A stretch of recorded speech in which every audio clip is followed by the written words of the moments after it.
Welcome back to Light Within You. I'm so glad you chose to return. In our last session, we stood together at the edge of that cliff, acknowledging that the fear of starting over is real and it is natural. We learned to say, "I see you, fear." But today, we need to look a little closer, because fear is tricky. It's a master of disguise. You see, rarely does fear show up wearing a name tag that says, "I am fear." If it did, it would be too easy to dismiss. Instead, it dresses up as something that sounds much more reasonable, much more logical. Have you ever told yourself, "I'm not afraid to start that business, I'm just waiting for the perfect time"? Or perhaps, "I'm not scared to apply for that promotion, I just need to get 3 more certificates first." This is the first mask of fear, perfectionism. We often wear perfectionism like a badge of honor. We think it means we have high standards. But when it comes to new beginnings, perfectionism is often just fear in a tuxedo. It's a stalling tactic. It tells you that if you can't do it perfectly right from the start, you shouldn't do it at all. But here is the truth. New beginnings are messy. Growth is messy. You cannot walk a new path without getting a little dirt on your shoes. There is another mask, one that is even more subtle.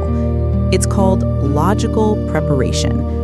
This is when we spend months, maybe years, researching, planning, making lists, and reading books about the thing we want to do, but never actually doing it. We fool ourselves into thinking that planning is the same as progress. It feels like work, doesn't it? But it's safe work.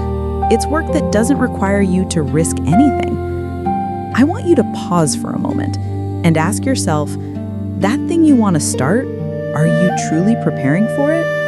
Or are you procrastinating to avoid the possibility of judgment? Because that is often the root of it all. We aren't afraid of the action.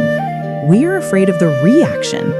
We are afraid of the silence after we release our art. We are afraid of the polite rejection email.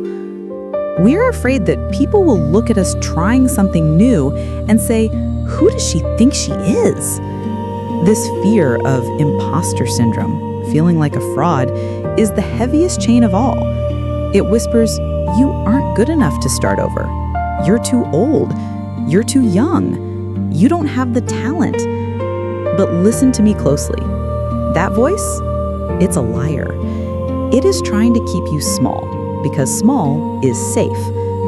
Today, I want you to try a small exercise. Think about the excuse you've been using to delay your new beginning. Is it, "I don't have time"? Is it, "I'm not ready"?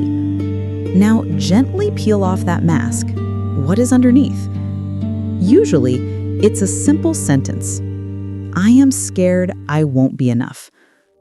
It's okay to admit that. Because once you identify that it is just fear and not a lack of ability or time, you regain your power. You stop fighting the wrong enemy. You realize you don't need more time.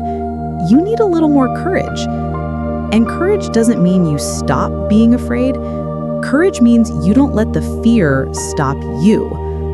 But even when we unmask the fear, our brain loves to play a very specific game to keep us paralyzed. A game called What If? It's a horror movie director living in your mind, and in the next episode, we are going to learn how to fire that director and rewrite the script.